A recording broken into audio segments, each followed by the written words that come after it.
Hello! J'espère que vous allez bien, je vous retrouve dans cette nouvelle vidéo qui est donc le bilan de mon mois de mars. C'est la première fois du coup que je filme un bilan. Je pense que avant les 6 premiers mois de cette chaîne, on sera sur beaucoup de premières fois, de nouveautés, etc. À chaque fois, je change d'angle, je change de manière de voir le fond, j'essaye des choses sur le montage et tout. J'espère que vous me pardonnerez et que vous verrez des améliorations, je l'espère en tout cas. Donc cette aventure a désormais 3 semaines, 3 vidéos. Je m'y tiens. En tout cas, merci pour votre soutien, pour vos commentaires, pour vos petits messages. Ça me fait trop plaisir et je prends énormément de plaisir à faire ces vidéos. J'espère que cette vidéo bilan ne sera pas trop redondante si vous me suivez aussi sur Insta, ce qui, je pense, est plus que logique. Pour l'instant, j'ai envie d'en faire un plutôt que de le faire sur TikTok. Mais si vraiment ça vous ennuie trop ou que je parle trop, dites-moi, parce que sachant que les stories où je parle de, en général, 2 ou 3 livres, ça dure entre 35 et 40 minutes, je ne sais pas combien de temps va durer cette vidéo. Je vais essayer de raccourcir au maximum, bien sûr, mais en vrai, je pourrais faire une vidéo sur chacun des livres que je vais vous présenter parce que mars a été un très bon mois. J'ai lu 8 livres au total. C'est la première fois depuis presque 2 ans que ça arrive, donc voilà. Je suis hyper contente, hyper fière de moi, j'espère battre, même si ma mère détesterait entendre ce mot, battre mon record le mois prochain. Mais vraiment, j'adore relire, j'adore ces petits rituels et tout. Et je réfléchis, je mûris la vidéo sur ma panne de lecture, mais vraiment, je pense que peut-être pas la semaine prochaine, mais c'est une vidéo qui arrive très vite. Et j'espère vous remotiver avec tout ce contenu, etc. Parce que vraiment, je lis beaucoup de pépites. C'est un peu un mantra de privilégier la qualité à la quantité, mais quand on peut allier les deux, qui refuserait? On va passer tout de suite au bilan, 8 livres, je vais vous donner la note, le résumé, ce que j'en ai pensé. On va commencer tout de suite. Prenez du thé, du popcorn, des cafés, parce qu'il en faut plusieurs pour tenir sur la longueur, et voilà. C'est parti! Le premier livre que j'ai lu au mois de mars, il s'agit de Un hiver pour te résister de Morgane Moncomble, qui est donc paru au mois de janvier, je crois que c'est leur toute première parution de l'année. Pour Hugo. J'ai adoré ce roman, je lui ai mis la note de 4 étoiles. Je ne rentrerai pas dans la polémique, je ne sais même pas si vous avez vu passer ça, comme quoi Morgane ne décrivait pas assez les paysages de ses romans, qu'il n'y avait pas assez de travail de recherche. Je vais pas rentrer dans cette polémique, la seule chose que je dirais c'est que je suis là pour lire un roman, pas un guide touristique, donc moi j'ai trouvé que c'était très immersif au niveau du Canada, j'y suis jamais allée, donc en même temps, comment vous dire, je ne peux pas trop comparer avec la réalité. J'ai beaucoup aimé l'ambiance, très snow, vraiment j'identifie ce roman aux couleurs blanches, bois, la couleur vert sapin, genre vraiment j'associe ce roman à ça. Ça sent le feu de cheminée, ça sent la neige fraîche. Donc quel est le résumé de ce roman? C'est le tome 2 de la saga Seasons au cas où, le premier étant Un automne pour te pardonner. Je sais même pas si j'ai besoin de présenter cette saga. On sait jamais. Ici, on va suivre le personnage de Lily. Lily, elle fait du patinage artistique depuis sa plus tendre enfance. C'est sa passion, elle vit pour ça. Et depuis qu'elle est toute jeune, elle admire un patineur en particulier, Orion Williams. Vraiment, elle est fan de lui. Elle regardait ses compétitions quand il était plus jeune. Lui-même, c'est vraiment un prodige du patinage artistique. Et un jour, elle va participer aux mondiaux de patinage, il me semble. Et elle va le rencontrer juste pour prouver. Elle va faire un truc qui est interdit, hyper dangereux, mais elle va quand même le faire. Elle va impressionner toute la galerie. Son rêve, c'est d'impressionner Orion et peut-être même de le battre. Quelques années plus tard, elle se retrouve à patiner dans le même club qu'Orion et son partenaire, parce qu'elle pratique en duo, se blesse et donc elle est un peu dans le caca parce que il se blesse peut-être 3 semaines avant une compétition et puis il y a les Jeux Olympiques d'hiver et puis il y a les mondiaux et elle veut gagner, vous voyez, donc elle a vraiment besoin de quelqu'un et donc vu qu'elle est dans le même club qu'Orion, Orion qui s'est retiré du patinage vraiment il a disparu, le mec, il a disparu, on va lui dire écoute, tu vas aller bosser avec Lily, tu vas lui faire gagner ses médailles et ensuite tu fais ce que tu veux de ta life. Orion au début il est là en mode non, moi j'ai arrêté de patiner, c'est pas pour me mettre avec la petite nouvelle là. Sauf qu'en fait il va reconnaître Lily. Et il va dire ok peut-être, ok. Donc Lily se retrouve en duo avec son idole qu'elle va finir par détester puisqu'il est détestable avec elle. Aucune entente, ils n'arrivent pas à s'accorder, ils ont aucune alchimie, ça se passe mal. Donc leurs coachs respectifs vont dire bon, vous savez quoi, vous faites une coloc, comme ça va vous forcer à créer des liens. Il faut avoir de l'alchimie, il faut que vous vous entendiez. Et donc les deux vont aller vivre ensemble. Lily va aller vivre chez Orion. Orion, il vit dans une petite maison recluse au fin fond de la forêt. Il vit tout seul, il n'a pas de famille. Enfin voilà. Et Orion est persuadé d'être un chat noir. Et même pire qu'un chat noir. Orion est persuadé que il nuit à ses partenaires puisqu'il n'a jamais réussi à garder une de ses partenaires. Elles se sont toutes blessées, elles ont toutes eu des fins tragiques dans le patinage artistique. Le début du roman était vraiment cliché. C'était très rapide. Moi, je m'attendais pas à ce que ça démarre aussi vite. À la page 50, ils sont déjà en cohabitation forcée, etc. Vous êtes là en mode ok. Pourquoi ? Parce qu'en fait, il y a un plot twist, les gars.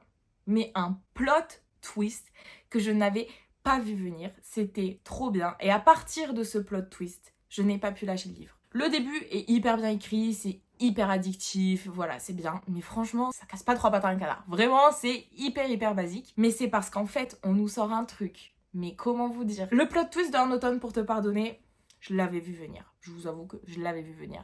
Mais alors celui-là, vraiment, c'est complètement inattendu. C'est trop bien. C'était trop cool. Et je pensais pas pouvoir préférer un tome à un automne pour te pardonner. Parce que vraiment, c'était vraiment bien.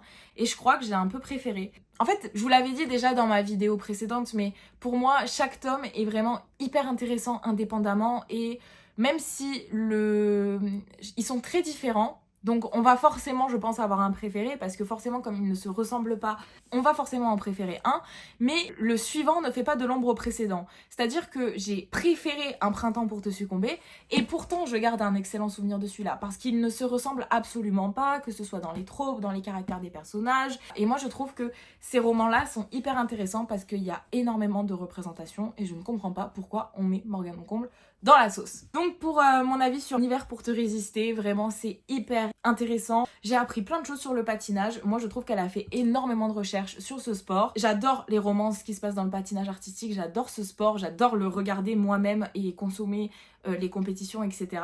Enfin c'est vraiment très prenant, en plus comme c'est un sport où c'est toujours les mêmes sportifs qu'on retrouve en fait.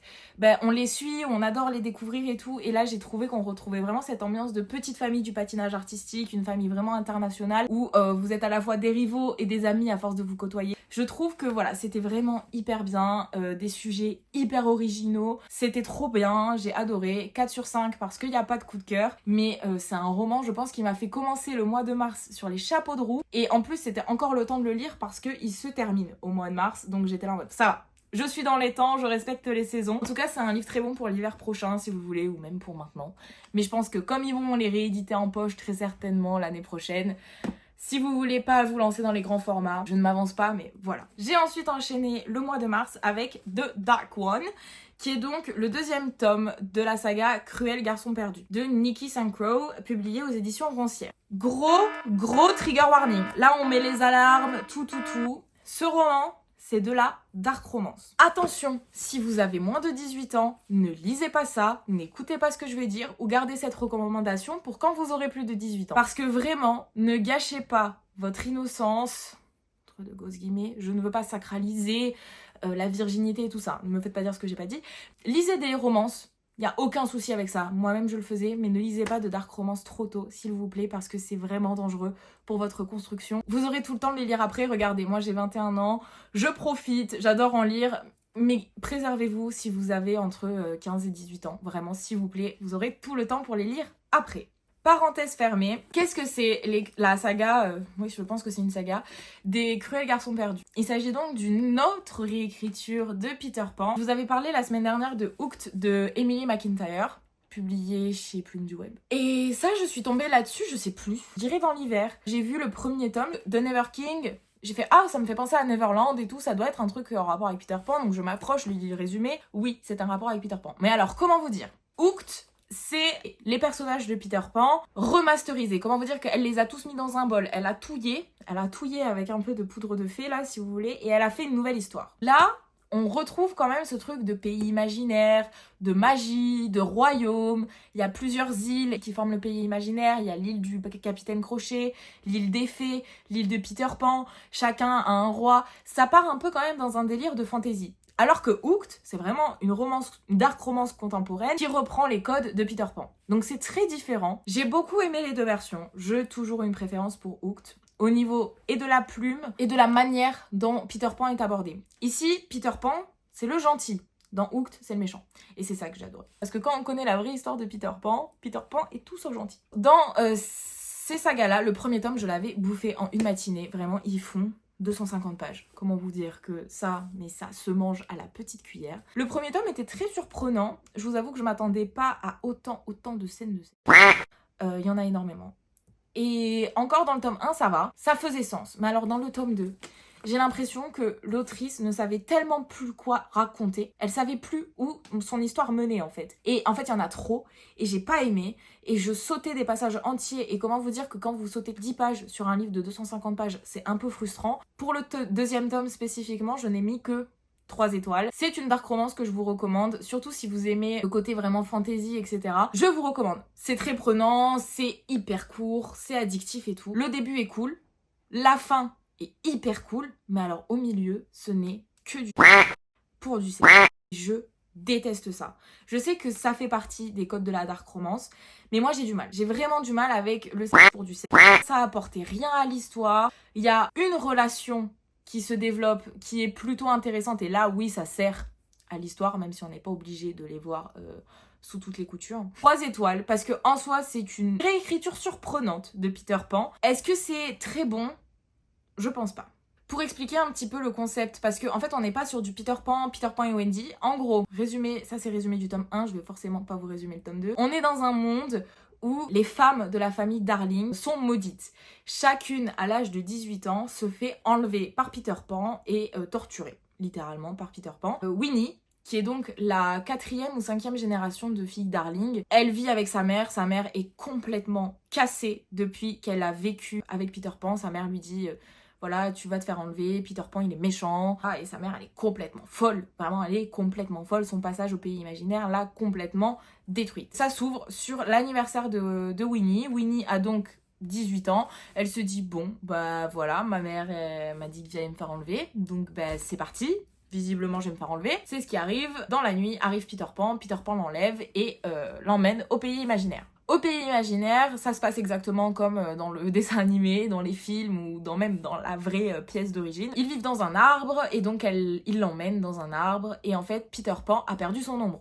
C'est le principe même de Peter Pan. Peter Pan a perdu son ombre et il est persuadé que les Darling peuvent l'aider puisque c'est Wendy Darling, donc il y a très longtemps, qui lui a volé son ombre, qui l'a caché quelque part. Il est persuadé que ce secret se perpétue de génération en génération et qu'il y en a bien une qui va finir par lâcher où est son ombre. Parce que sans son ombre, Peter Pan perd ses pouvoirs et s'il perd ses pouvoirs, il n'est plus le roi de son pays imaginaire. Il est entouré par une bande de garçons perdus, donc il y a plein d'habitants dans son royaume, dans son arbre là. Moi j'imagine vraiment ça comme un arbre... un peu comme les arbres généalogiques avec des trous dans les arbres pour vivre. Vous imaginez ça comme vous voulez. Il est entouré par une paire de jumeaux. Ces jumeaux-là sont les descendants de la fée Clochette.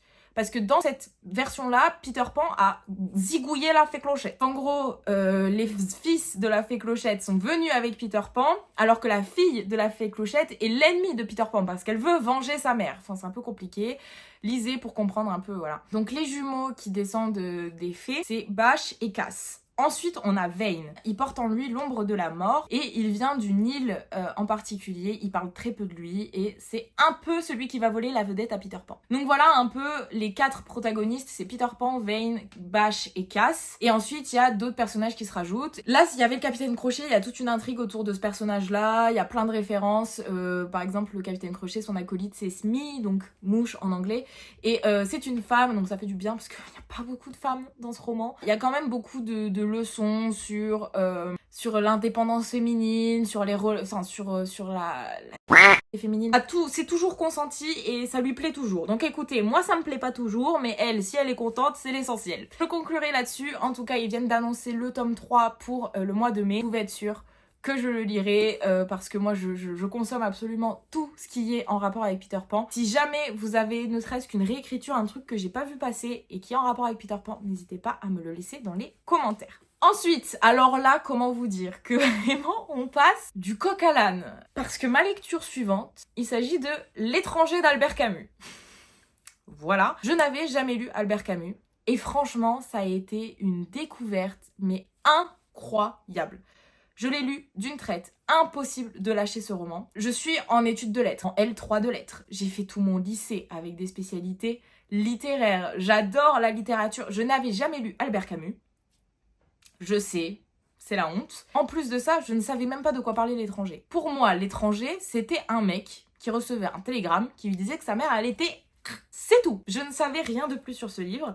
Je ne sais pas comment j'ai fait pour passer entre les mailles du filet. Mais du coup, je vais essayer de vous résumer ce livre et de vous en parler sans spoil vraiment le sujet principal parce que je trouve que c'est hyper surprenant quand on ne le sait pas. Et j'ai aimé être surprise, donc j'espère que si vous l'avez pas encore lu et que vous hésitez à faire votre culture un peu littéraire, ben moi je vous recommande grandement ce livre. Je lui ai donc mis la note de 5 étoiles, j'ai adoré le style de Camus, je pense que les styles des auteurs comme ça, surtout les auteurs du XXe siècle, c'est hyper compliqué parce que on est dans toute une vague de tout ce qui est le style du nouveau roman, il y a beaucoup de réponses avec le contexte historique, les artistes ils sont hyper tourmentés pendant ce siècle, il y a beaucoup de choses qui changent, des dynamiques qui changent, ça se sent dans l'écriture, si vous voulez, c'est pas du tout comme au 18e, 19e siècle, on est sur quelque chose de très lyrique, surtout pendant toute la période romantique, donc Victor Hugo, tout ça, même avec Zola, les naturalistes. Là, on est beaucoup sur de l'expérimentalisation, on est sur une écriture nouvelle, sur des phrases très courtes et en même temps des trucs qui peuvent parfois sembler bizarres. Donc c'est vrai que voilà, les auteurs du XXe siècle, moi c'est un truc que j'ai beaucoup de mal à maîtriser et je pense que c'est pour ça que j'avais jamais lu d'Albert Camus de ma vie. Pourtant, j'avais fait tout un dossier sur lui et son prix Nobel. Bref, non mais la honte, je vous dis la honte, la giga honte. C'est enfin chose réglée. Donc, dans l'étranger, qu'est-ce qui se passe? On a le personnage de Meursault, je crois. Il vient de perdre sa mère. Toute la première partie du livre se base sur son deuil. Donc là, j'avais pas faux. L'histoire se passe en Algérie française. Donc ça aussi, c'est un sujet très important. Là, on est avant la guerre d'Algérie, c'est vraiment l'Algérie française. Il y a cette différence entre les Français, algériens, et les Algériens autochtones, si je peux dire ça comme ça. Donc voilà, ça aussi, c'est une thématique très importante et ça oppose aussi le personnage principal à ses rivaux et ce qui va faire que ça va le mener à sa perte, malheureusement. Je sais pas si je parle bien de ce livre, j'ai tellement peur parce que c'est pas comme parler d'une romance de parler d'un livre comme ça, c'est un livre qui a littéralement fondé toute une culture littéraire. J'essaye d'en parler du mieux que je peux, je suis désolée. Donc, du coup, ce personnage va enterrer sa mère, va à l'enterrement et il ne démontre aucune émotion. Vraiment, il est là, il est insensible, il connaît pas l'âge de sa mère, ça faisait longtemps qu'il lui parlait plus. Il est ni dans la tristesse, ni dans la joie, il est bizarre. Les gens n'arrivent pas à saisir ce personnage. Il rentre chez lui, il rencontre une femme, de suite il arrive à passer à autre chose, il noue une histoire d'amour, mais en même temps il l'aime. Mais en même temps, est-ce qu'il l'aime parce qu'il faut aimer une femme dans sa vie? Ou il l'aime parce qu'il aime vraiment la personne qu'elle est? Même elle se pose des questions. Ensuite, ces personnages-là vont faire un espèce de week-end à la plage. Et là va avoir lieu un affrontement. Et Meursault commet quelque chose. Je pense que vous vous doutez de quoi je veux parler. Mais je veux pas le dire.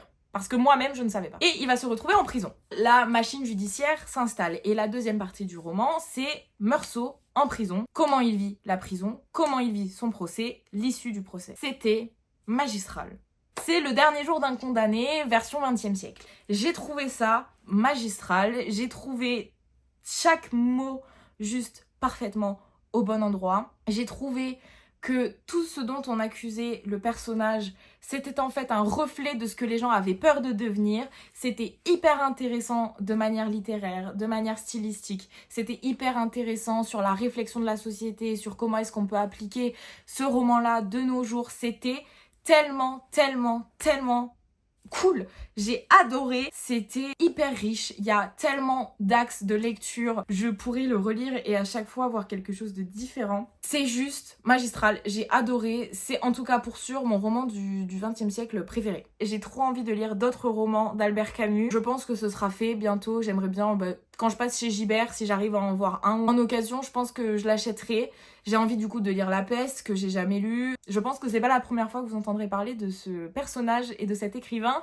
sur cette chaîne. J'ai adoré découvrir cet auteur-là. N'hésitez pas à me dire si une vidéo par exemple sur mes livres de cours ou mes classiques préférés, ça vous intéresserait parce que franchement je ferais ça avec plaisir. Ensuite, comme soit je lis que des livres qui se ressemblent à la suite, soit vraiment je saute du coq à l'âne, on passe d'une dark romance à l'étranger à C'est plaisirs violents, qui est donc le premier tome d'une duologie publiée chez Sabran, qui est écrit par Chloé Gong, et c'est une réécriture de Roméo et Juliette. Si vous avez vu ma vidéo précédente, vous savez que je suis une grande fan de Roméo et Juliette. J'ai moi-même écrit une réécriture de Roméo et Juliette. Roméo et Juliette, c'est littéralement ma personnalité, j'adore cette histoire d'amour, je pense que j'ai été soit Roméo soit Juliette dans une autre vie, c'est pas possible d'être autant passionnée par une histoire, je vous jure que c'est un truc de malade. Donc C'est plaisirs violents. J'ai mis 4 étoiles à ce roman, j'ai adoré et en même temps j'ai quand même trouvé qu'il y avait beaucoup de longueur, ce qui fait que ce n'est pas du coup un 5 sur 5. Pour ce qui est du résumé, on se retrouve à Shanghai pendant l'année 1926. Shanghai, c'est une ville qui est divisée dans cette histoire fictive. Mais il y a une note de l'autrice à la fin qui explique qu'en fait c'était quand même beaucoup fractionné et qu'il y avait beaucoup de gangs, de clans. La Chine à cette époque-là, c'était quand même un pays qui était en changement. C'est quand même hyper influencé historiquement, mais il y a quand même beaucoup de liberté, bien sûr. Comme je vous dis, on est à Shanghai en 1926. Il y a 2 camps qui s'affrontent. Le clan des Fleurs Blanches, qui est le clan qui appartient à donc Juliette. Et on a le clan des Montagov, c'est la ref que je préfère, qui est donc la famille de Roméo. Ces 2 camps se détestent, c'est des gangs, qui s'affrontent au niveau de la drogue, etc. C'est historique, ils se détestent, et Juliette et Roméo se détestent aussi, mais parce qu'en fait, quand ils étaient plus jeunes, ils ont bravé les interdits, ils sont tombés amoureux, et puis Roméo a trahi Juliette, et elle est partie, elle a fui la Chine, elle est partie faire toute son éducation aux États-Unis, et quand elle revient, les tensions sont encore plus fortes, et elle a une haine de Roméo encore plus forte. Sauf qu'il y a un souci. Elle revient, voilà, elle fait son grand retour, c'est l'héritière, hein, les 2 sont héritiers de leur camp. Elle revient, et il semble y avoir une nouvelle épidémie. Une espèce de folie qui se répand, voilà, les gens commencent à s'étrangler eux-mêmes, se déchiqueter la gorge, c'est super graphique, c'est miam, miam miam. Et donc Juliette et Roméo et Juliette vont devoir faire alliance malgré le fait que chaque clan craint énormément cette épidémie et il a peur que ça atteigne son propre camp, sachant que ça commence beaucoup dans tout ce qui est les Fleurs Blanches. Donc les Montagov sont là en mode oulala, on doit se protéger de ça, jusqu'à ce que les Montagov soient aussi infectés par ce virus, cette épidémie un peu de folie quoi, ils appellent ça comme ça. Et du coup Juliette et Roméo vont faire équipe pour réussir à trouver un remède. Il faut qu'ils trouvent un remède puisque chacun ont des gens à qui ils tiennent et qui sont infectés, et donc il faut sauver les gens qu'ils aiment. Bon, pour le résumer, voilà, fin, parce que si je vous en dis plus, ça va vous spoiler. J'ai adoré, j'avais peur que le côté, parce que je l'ai dans ma pile à lire depuis quand même pas mal de temps, je l'ai trouvé d'occasion chez Gibert, j'avais peur que le côté Chine, ça me botte pas trop.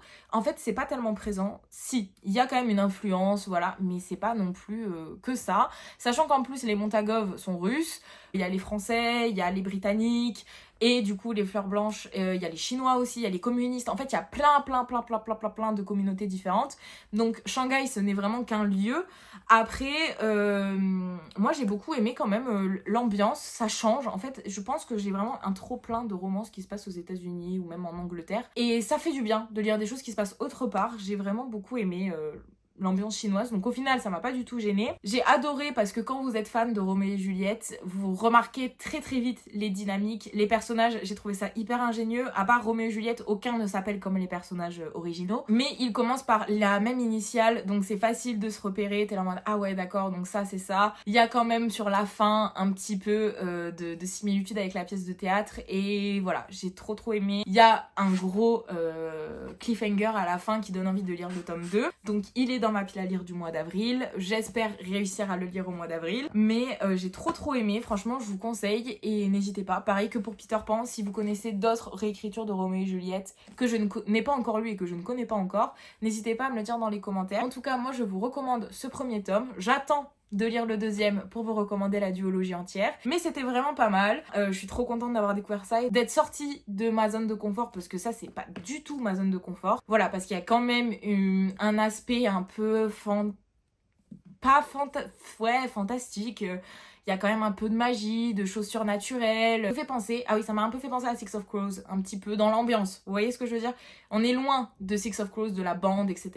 Parce qu'on est vraiment dans du Roméo et Juliette. Mais ça m'a fait penser à ça, dans l'ambiance, les gangs, les gens qui s'affrontent et on se rencontre la nuit pour se faire des duels et se tirer dessus. Mais en fait, on a besoin quand même de l'autre gang pour en battre un autre. Donc je vous recommande, j'ai hâte de lire le tome. Donc 5e lecture de ce mois de mars, il s'agit de Sparrow, écrit par Eiji Shen, publié dans la collection EH, qui est donc le tome 0.5 de la série Boston Bells. Ce roman, pour moi, c'est un 3 étoiles. Je crois que dans mon C'est lundi que lisez-vous, je vous avais dit que c'était 4, mais avec le recul, ça fait une quinzaine de jours que je l'ai lu. Ouais, bah il est pas resté tant que ça dans mon esprit. Voilà. C'est pas nul. Franchement, si vous avez lu les Boston Bells, lisez-le parce que ça peut vous aider à comprendre la genèse, etc. Et c'est quand même hyper sympa. Mais voilà, en fait, c'est ça. Pour moi, les 3 étoiles, c'est des livres qui sont divertissants sur le moment. Genre, t'es contente de retourner le lire, mais est-ce que tu le reliras? Non. Et est-ce qu'il t'a vraiment marqué? Pour moi, un livre peut me marquer de 3 manières différentes. Ça va être par l'histoire, ça va être par un plot twist, ou ça va être par la plume. Là, la plume, j'y suis habituée, c'est la plume de Eiji Shen, je la connais, hyper addictive, des scènes olé olé plutôt bien écrites, du roman un peu qui frôle avec la dark romance parce qu'il y a toujours un peu ce truc de mafia, etc. Cool. L'histoire slash personnage, ils sont quelconques. Voilà. Troy, à chaque fois je vois Troy de High School Musical. À chaque fois je prononce ce prénom, je vois Gabriella qui fait dans les gradins. Si vous voyez cette scène. Donc, Troy, il est... Voilà. Pour moi, c'est comme n'importe quel chef de gang. Voilà, je le vois propre sur lui, avec son beau costard 3 pièces là. Mais pourtant, il a plein de sang sur les mains. Et Sparrow, elle est quand même plutôt caractérielle. J'ai bien aimé ce personnage, mais pareil. Un peu, voilà. Enfin, franchement, je vous dis, c'est un 3 étoiles. Sur le moment, j'adorais le lire. J'étais à fond dans ma lecture, je kiffais. Maintenant, avec le recul et en mettant en perspective tous les livres que j'ai lus ce mois-ci, on n'est pas sur un grand cru. Mais c'est pas de la piquette non plus. Pour ce qui est de l'histoire, du coup, c'est le tome 0.5. Ça se passe avant les Boston Bells, mais toujours dans le même univers. Donc, on a Troy Brennan qui veut venger son père. Son père a été assassiné et il a réussi déjà à tuer 2 des 3 personnes qui sont impliquées dans le meurtre de son père. Et son père, avant de mourir, il lui a dit qu'il fallait qu'il épouse Sparrow, je sais plus comment elle s'appelle. En fait, c'est la fille d'un de ses employés au père de Troy. Donc voilà, il l'a déjà remarqué, vu, etc. Il va l'épouser, c'est vraiment le tout début du roman. On va suivre leur mariage arrangé, comment est-ce qu'ils vont apprendre à se connaître, à s'apprivoiser, à vivre ensemble et à s'aimer aussi, parce que ça reste quand même une romance et ils tombent amoureux et c'est très très beau. Les plot twists sont pas ouf. J'avoue qu'il y a un des personnages qui est impliqué dans le plot twist. Alors, j'avais pas deviné son rôle à ce personnage-là, mais j'avais quand même deviné qu'il était trop lisse et trop parfait du point de vue de Sparrow, qui ne le connaît absolument pas, alors que Troy le déteste de tout son être. Tu te dis, bon, il y a une raison. C'était plutôt prévisible. Franchement, c'était une bonne lecture, hein. Moi, j'adore Eiji Shen, je prends toujours énormément de plaisir à lire ses histoires. Mais j'avoue que oui, en fait, je pense que je suis pas trop faite pour les Boston Bells, parce que pareil, The Hunter, qui est donc le premier tome, j'avais pas plus aimé que ça. Alors, c'était bien sur le coup, mais voilà, j'ai aucun souvenir. Alors que les All Sentai et les Scent of Sinners, je peux vous résumer chaque livre, je me souviens très bien des scènes marquantes, etc. Je pense que, je sais pas, peut-être que là, il y a un truc, genre un peu mafia, mais en même temps, c'est pas assez mafia. Je sais pas, il y a un truc qui fait que je suis pas à fond dans cette saga. Après, j'ai tous les tomes des Boston Bells, donc je vais continuer à essayer de les lire. Mais pour moi, c'est pas la meilleure saga de Eiji Shen. Il y a vraiment les Sinner of Scent, pour moi, c'est la meilleure. All Sentai, c'est pas mal aussi. Et elle a des stand-alone qui sont beaucoup plus prenants et marquants que Sparrow. Mais ça reste quand même une bonne lecture si vous êtes fan de LJ Chen, voilà. Ma 6e lecture du mois de mars, c'était Un printemps pour te succomber de Morgane Moncomble, publié chez Hugo. Donc on a commencé la vidéo en parlant de l'hiver, on va pas totalement la clôturer mais presque, avec le printemps. J'ai adoré ce roman, big coup de cœur, 5 sur 5, trop bien. Pour moi c'est le meilleur de toute la saga, donc voilà, au niveau de la note, je vous l'ai dit. Pour ce qui est du résumé, donc 3e tome, dans le 3e tome, on trouve Nolia, qui est donc, de son nom complet, Magnolia, une jeune fleuriste complètement fauchée, mère single mother, mère célibataire, qui galère, voilà, ses parents, elle est issue d'une famille riche, indienne, ses parents l'ont complètement laissé tomber quand elle a décidé de garder son enfant. Ils lui ont dit soit tu restes un peu genre notre fille, notre protégée, on continue à te donner des vivres. Donc si tu décides de la garder, tu l'assumes.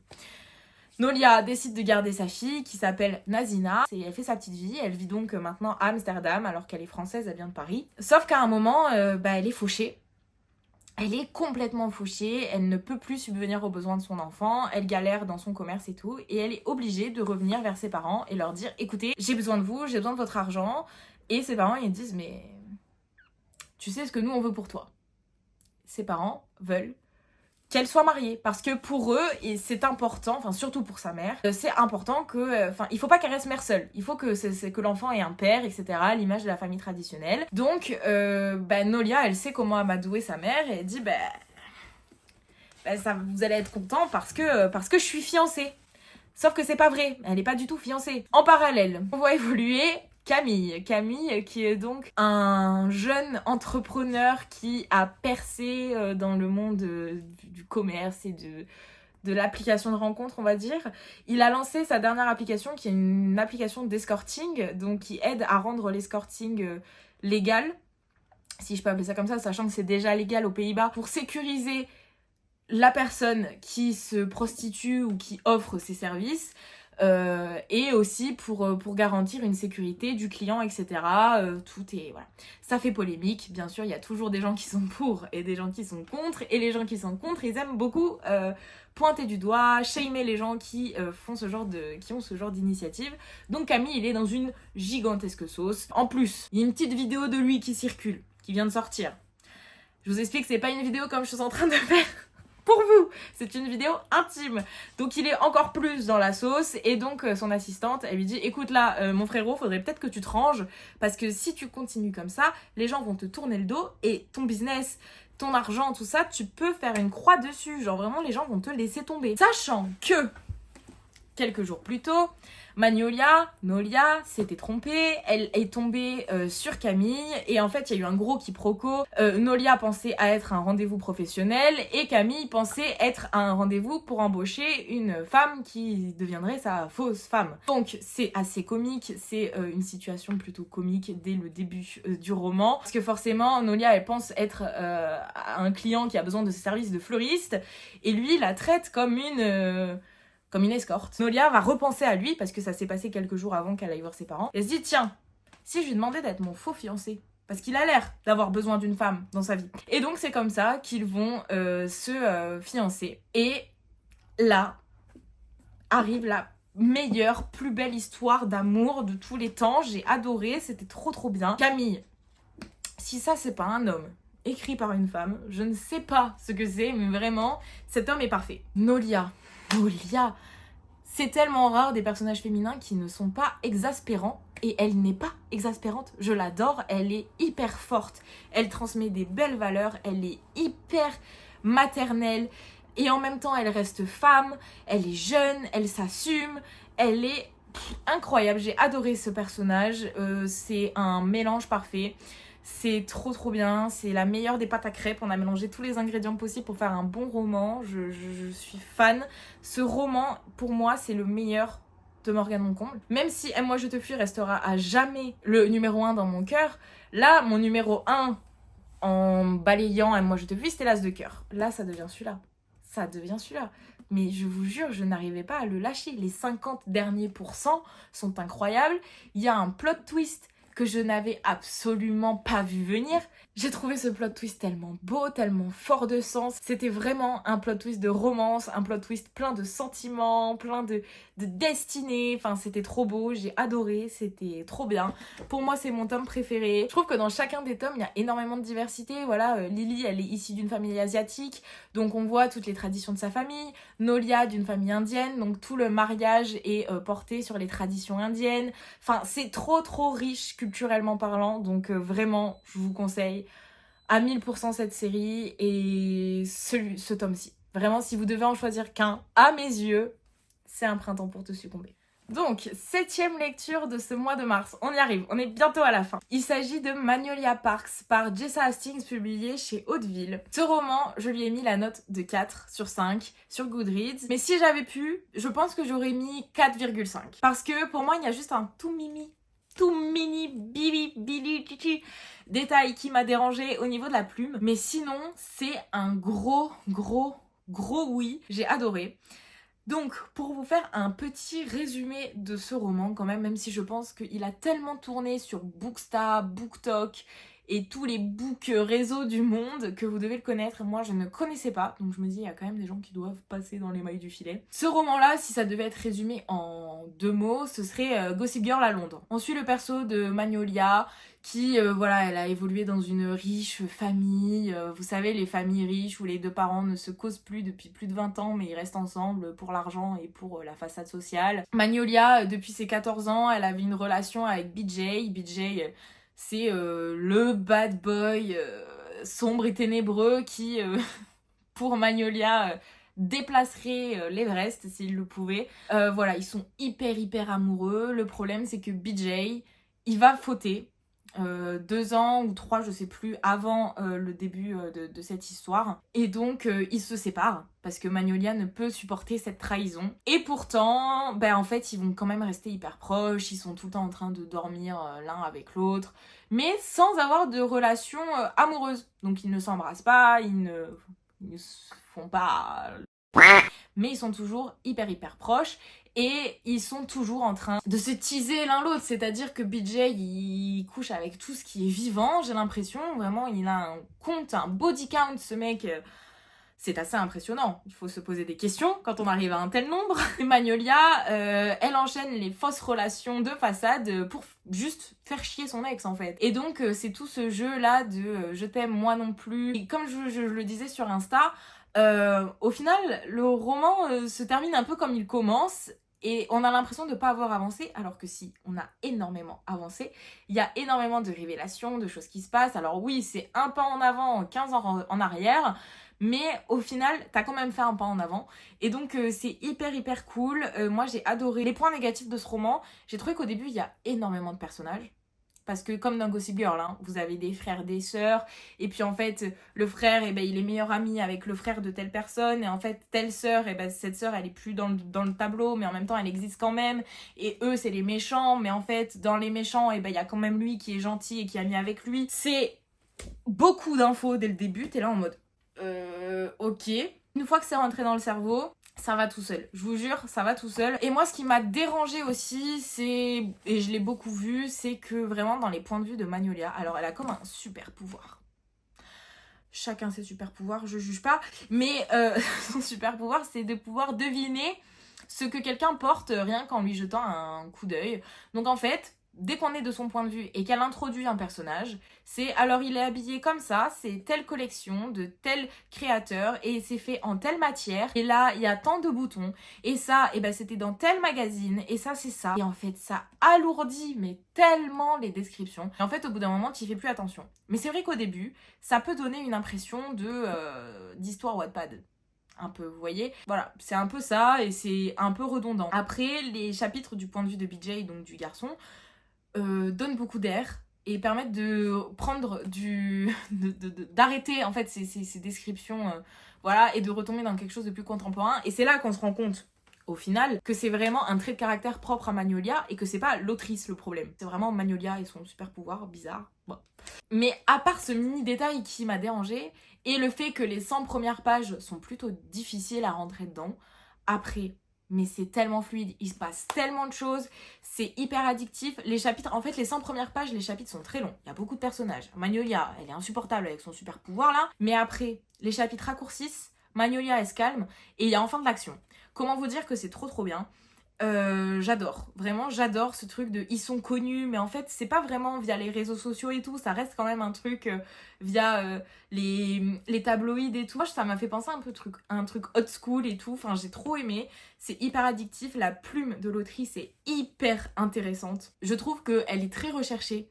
C'est hyper étudié, c'est fluide et en même temps, de temps en temps, elle te glisse une phrase qui va te faire waouh!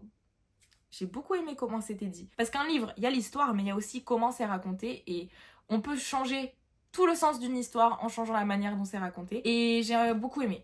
J'ai beaucoup aimé, je vais lire le tome 2, qui malheureusement n'est pas sur Magnolia, mais est sur Daisy. Donc il va falloir encore attendre un tome pour retrouver Magnolia et BJ, de ce que j'ai compris dans la chronologie. Mais je m'en fous parce que le personnage de Daisy est hyper intriguant dans ce roman-là, donc j'ai hâte de découvrir son histoire.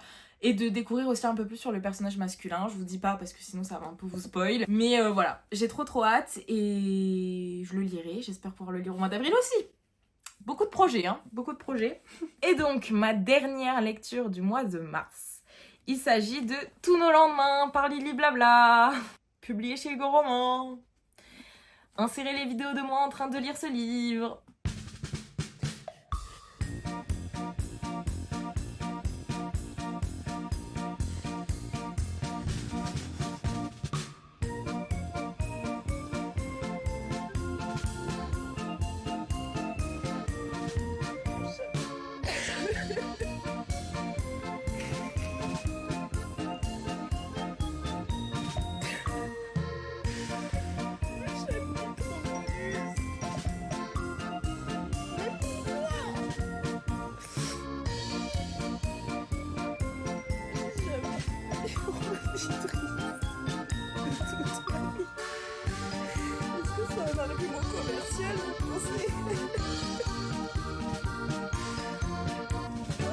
Donc voilà. Vous pouvez vous douter que c'est un 5 sur 5. Je pense. Ce livre m'a déchiré, m'a prise, m'a remué, m'a poussé contre un mur, paf, et puis après on m'a redéchiré, et puis en fait on m'a recousu un peu, et puis en fait non, on a redéchiré les fils. C'était hyper éprouvant et en même temps hyper addictif et trop beau, et ça faisait tellement longtemps que j'avais pas lu un livre qui m'avait vraiment fait pleurer, parce que de temps en temps voilà il y a des petites phrases qui te tirent des petites larmichettes, mais c'est pas genre tu pleures, c'est waouh c'est joli, c'est joliment dit, t'as les yeux, t'as la vision qui se trouble un peu, et puis voilà tu retrouves très vite ta vie. Là comment vous dire que j'ai très mal dormi après avoir fini ce roman, et que on est actuellement 3 jours plus tard, et que je pense encore à la fin, alors que je suis en train de lire un autre livre, et que je pense encore à ces personnages. Si vous me suivez sur Insta, vous savez que Le Soleil de minuit, donc une première duologie de cette autrice, m'a beaucoup marquée. J'ai d'ailleurs appelé mon chat d'après le personnage féminin de la duologie, et c'est une histoire qui est pour moi très importante. Et j'attendais Tous nos lendemains avec énormément d'impatience, parce que en fait, dans l'épilogue du Soleil de minuit, on te laisse complètement en suspens quant à l'avenir de Chloé et de Chris. Dans Le Soleil de minuit, si vous voulez, si vous ne connaissez pas, on suit un groupe d'amis qui est composé de Chris, Chloé et Aaron. Il y avait un autre membre. Je vous laisserai lire l'histoire pour comprendre qui est cet autre membre et pourquoi il n'est plus présent. Et en fait, Aaron, un jour, va rencontrer Milan. Milan, abrégé très souvent en Millie. Il va tomber sur Milan, et dans le premier tome du Soleil de minuit, on va les suivre en fait sur une nuit, donc 12 heures, où ils vont vivre plein d'aventures ensemble, et donc Milan va être introduite au groupe d'amis, et donc rencontrer Chris et Chloé, et donc on va apprendre à les connaître du point de vue de Millie, mais aussi du point de vue d'Aaron, parce qu'il y a une alternance de point de vue. Dans le tome 2 du Soleil de minuit, qui se passe quelques années ou mois, je sais plus, après cette première nuit, là on a un saut dans le temps, on voit qu'il y a eu une évolution chez Chris et Chloé, on est là en mode oh my god, est-ce qu'ils vont enfin conclure? Est-ce qu'ils vont nous faire une Jean-Claude Duss? Parce que là, on attend que ça. En fait, il faut lire ça pour comprendre. Moi, je vous conseille vraiment de lire Le Soleil de minuit. C'est paru en poche.